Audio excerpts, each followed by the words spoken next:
le devoir, le plaisir, l'avantage de remettre l'ordre du jour. Alors, j'avais prévu évidemment une petite conférence d'1h30 sur la gestion publique, son passé, son présent, son avenir, complétée par quelques remarques de demi-heure sur la place que l'économie devrait occuper dans le renouvellement de la gestion publique et pourrait jouer. Mais bon, je vais peut-être aller beaucoup plus directement aux choses pour ne pas aiguiser exagérément votre impatience à recevoir vos diplômes et ensuite à profiter des libations qui traditionnellement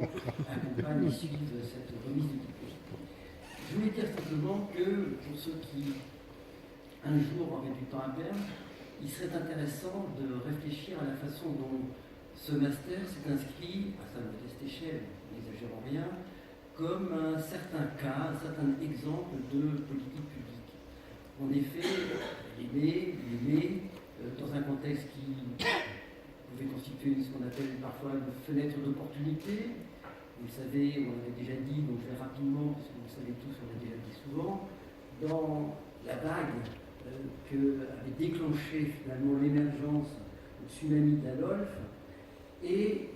des réformes que cette LOLF pouvait fournir comme prétexte en permettant un réajustement, bien entendu, des pouvoirs relatifs des différentes administrations, des différents grands corps, comme Renaud Dorandeux l'avait souvent expliqué, et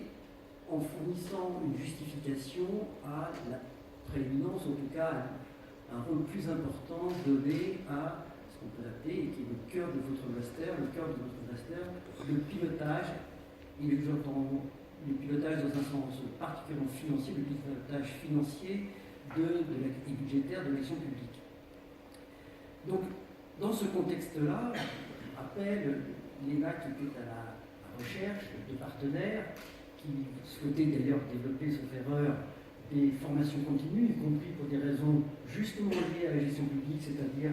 d'avoir des fonds supplémentaires, y compris pour nous, depuis toujours à l'université, nous cherchons à augmenter nos finances dans la mesure où les subventions d'État sont insuffisantes. Donc dans ce contexte-là, c'est vrai que nous avons eu la chance d'être d'abord couverts, soutenus, incités par les responsables de nos deux institutions d'époque. J'ai eu la chance de rencontrer, j'ai quand même la citer parce que même si elle a été l'objet de la dispute, je pense, la plus forte de ma carrière, hurlée dans les couloirs de cette université par des désaccords notamment financiers. Donc je citerai Françoise Cabet, qui fut l'intérêt du côté de l'ENA. Donc au-delà de ces petites péripéties qui feraient plutôt l'objet de discussions autour du champagne, je trouve qu'il était intéressant de dire la chose suivante. Franchement, j'ai déjà dit à quelques-uns, donc ça ne sera pas une grande nouveauté, au-delà de la fenêtre d'opportunité, comme de bien entendu, ce master s'est créé dans une large, et grâce à travers un large bricolage. En réalité, on était incertain, l'économie publique, la gestion publique était très embryonnaire dans cette université, elle était très dispersée, il y avait différents éléments, différentes personnes qui avaient des actions de recherche ou des activités d'enseignement en lien avec les administrations publiques, mais c'était quelque chose qui avait plutôt reculé qu'avancé au cours des décennies précédentes. Et justement, cette rencontre avec l'ENA a été l'occasion de recentrer, de refournir une certaine dynamique à ce type de domaine d'activité, de recherche et de réflexion. Bricolage néanmoins parce que justement il n'existe pas en fait un sujet académique qui s'appelle, des cours académiques qui s'appellent gestion publique. Et d'ailleurs, vous l'avez vu vous-même, nous avons créé de toutes pièces, à travers différents éléments, pas totalement venant de nulle part, naturellement, mais et en réfléchissant, en essayant de se poser des questions de ce qui pourrait être utile aux futurs hauts gestionnaires dans le cadre du nouveau contexte ouvert par l'apparition de la LOLF. Donc bricolage financier, dont il a résulté des choses bénéfiques, c'est-à-dire ce mélange totalement imprévu, mais totalement non raisonné au départ, entre les formations initiales et les formations permanentes. De ce point de vue-là, je dois dire que même si je suis assez fier, à titre personnel, d'avoir pu contribuer à l'existence et au pilotage de cette action, le rôle fut en réalité très modeste. C'est beaucoup plus, et c'est pas par démagogie ni par flagornerie que je le dirais, ce rôle, en fait, il est assez intéressant du point de vue de la politique publique. Au fond, si je me réfléchis bien, avec un petit peu de recul, j'ai l'impression que nous avons été, oui, je vais être bref, il y a un but pour une demi-heure, je t'ai dit. Donc, j'ai l'impression que nous avons été surtout, effectivement, des offreurs d'opportunités, des instigateurs d'initiatives. Et de ce point de vue-là, au fond, les politiques d'innovation en général, relève bien de ce type de choses. Et la meilleure preuve, c'est que, et c'est un lieu commun, mais dans les promotions qui se sont succédées, justement, la qualité, l'ambiance, le ciment qu'a pu constituer ces promotions a différé selon les époques, selon les années, en fonction de leur capacité à saisir ces opportunités. Si nous proposons, nous sommes absolument incapables, en tant que responsables, en tant qu'offreurs de choses, incapable de créer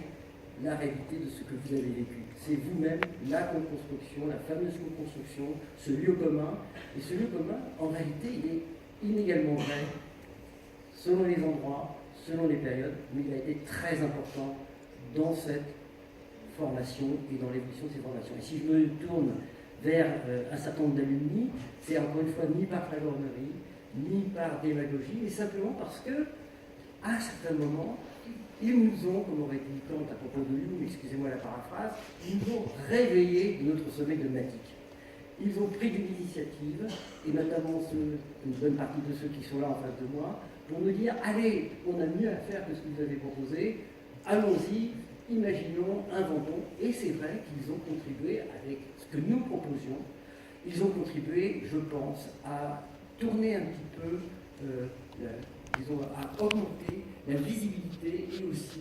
l'importance, l'utilité, le sens même, si j'ose dire, de ce master. Et donc je veux les remercier parce qu'ils ont contribué, et encore une fois je le dis avec une grande sincérité, parce que ce n'est pas la peine de se raconter des histoires, ils ont contribué à faire de cette expérience pédagogique, de cette création pédagogique, l'expérience de ma vie pédagogique, la plus heureuse. Et donc je vous en remercie. Et c'était ce petit message que je voulais transmettre, puisque, encore une fois, ce sera peut-être la dernière fois que j'aurai le grand plaisir de remettre des diplômes à titre personnel. Voilà.